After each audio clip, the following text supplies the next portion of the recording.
Good morning everyone. কেমন আছেন সকলে? আশা করছি সকলে খুবই ভালো আছেন, সুস্থ আছেন। আমরাও কিন্তু বেশ ভালোই আছি। আমার নতুন আরেকটা ব্লগে আপনাদেরকে স্বাগত জানাচ্ছি।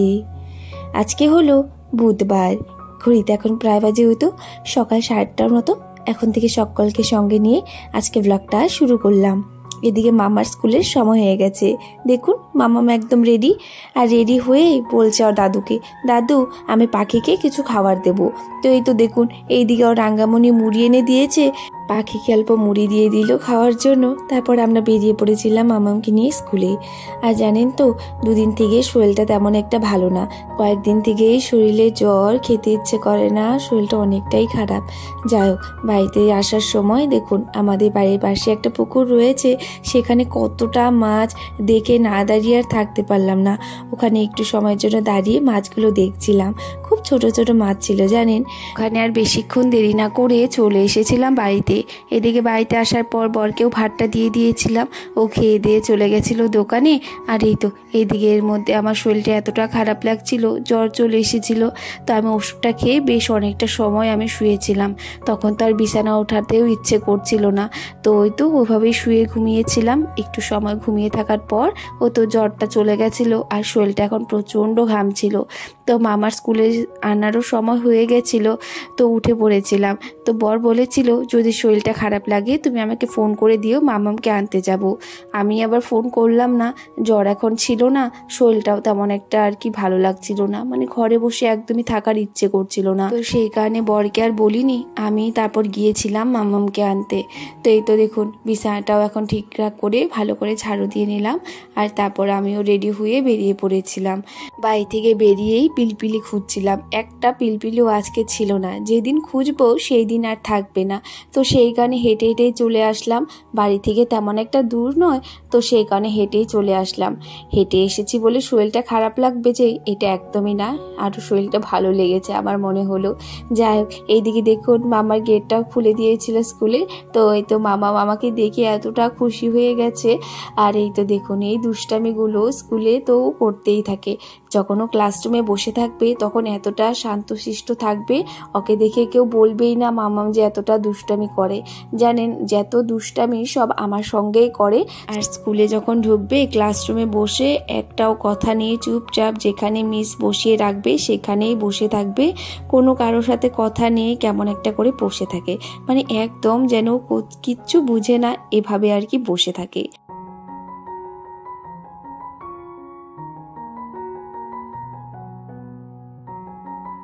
তো আমরা বাড়িতে চলে এসেছি। বাড়িতে এসে মামার ড্রেসটা খুলে আমিও হাত পা ধুয়ে নিয়ে এদিকে বসলাম একটু খেতে। সকাল দিকে ওই তো জ্বর এসেছিল, তো তার আগে অল্প একটু মুড়ি খেয়েছিলাম, তারপর আর কিচ্ছু খাইনি। বললামই তো শরীর খারাপ হলে আর কিছু খেতে ইচ্ছে করে না, তো তখন আর খাওয়া হয়নি। আর এখন প্রায় ওই তো 11টা বাজতে গেল। তো এখন মা বললো একটু হলেও ভাত খেয়ে নাও, নয়তো শরীরটা আরও খারাপ লাগবে। একদম মুখটা যেন তেতো হয়ে রয়েছে। এদিকে মামামকে খাইয়ে তারপর ওই তো আমি 2-1বারের মতো খেয়ে নিলাম। আর আজকে দেখুন এদিকে চিংড়ি মাছ এনেছে, মা এই তো কলপারে বসে পড়েছে মাছগুলো কাটার জন্য।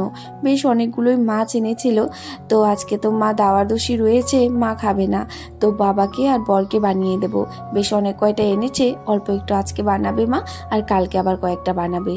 তো এই তো ওইদিকে আমি হাতটা ধুয়ে চলে আসলাম দেখুন ঘরে। এইদিকে মামার ব্যাগগুলো গুছিয়ে নিয়ে বিছানাপত্র ভালো করে একটু গুছিয়ে গাছিয়ে রাখলাম।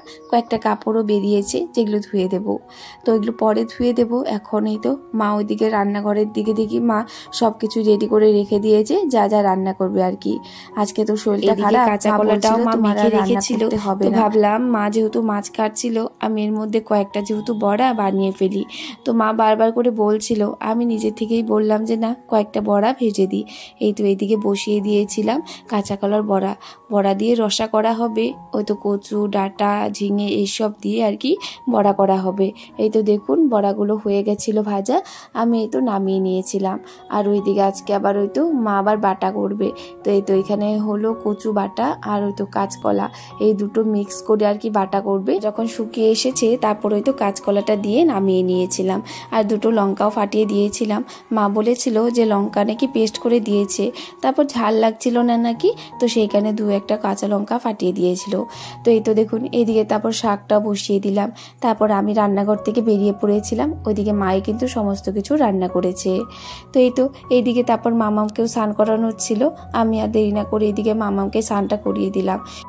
মাম্মাম সারাটা দিন আমার সঙ্গে থাকলে কিছু না কিছু দুষ্টামি করবে, আমাকে কিছু না কিছু দেখাবে। তো এই তো এইদিকে স্নানটা করে আসার পরই আমাকে বলছিল, মা আমি একটা তোমাকে জিনিস দেখাবো, যোগা করবে। যেই পাটা পিছলে গেছে, একদম পাটা ফাঁকা হয়ে গেছে, এখন বলছিল মা আমি পায়ে ব্যথা পেয়েছি। এই দেখে আমার এতটা হাসি পেয়েছে, মুখটা দেখে কি বলবো। যাই হোক, ওইদিকে মামামকে রেডি করিয়ে আমি তো চলে আসলাম কলপাড়ের দিকে। কয়েকটা কাপড়ই রয়েছে, যে কাপড়গুলো একটু ধুয়ে দিলেই হয়ে যাবে, হালকা একটু সার্ফ দিয়েই তো কাপড়গুলো এখন খুঁজে দেব। তার আগে ভাবলাম কাপড়গুলো একটু ভিজিয়ে রাখি, যেহেতু তেমন একটা সার্ফ দিইনি, অল্প একটাই দিয়েছিলাম। আর এর মধ্যে ভাবলাম যে কয়েকদিন আগে এই ড্রাগন ফ্রুটের একটা ডাল আমি এনেছিলাম, বেশ অনেক দিন হয়েছে জানেন। এখন দেখি ওই তো নিচ দিয়ে একটা শেকড় বেরিয়ে পড়েছে। আমি জানি না ঠিক শ্রাবণ মাসে নাকি গাছ লাগাতে হয় না, ঘর বাঁধে না, তো সেই কারণে গাছটা লাগাচ্ছিলাম না। এখন দেখি শেকড়টা বেরিয়ে পড়েছে, এখন যদি গাছটা না লাগিয়ে দিই হয়তো গাছটা নষ্টও হয়ে যেতে পারে।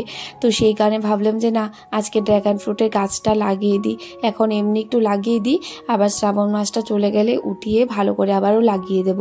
সেই কারণেই তো 3 টুকরো করে কেটে নিয়েছিলাম ডালটা, কেটে এই তো একটা বস্তার মধ্যে অল্প একটু মাটি রেখেছিলাম, সেটার মধ্যে লাগিয়ে দিলাম। আরও একটা মাটির মধ্যে লাগিয়ে দিয়েছি, যেটা আর কি নিচে ছিল, শেকড় বেরিয়ে পড়েছে, সেটা আর কি মাটিতে লাগিয়ে দিয়েছি।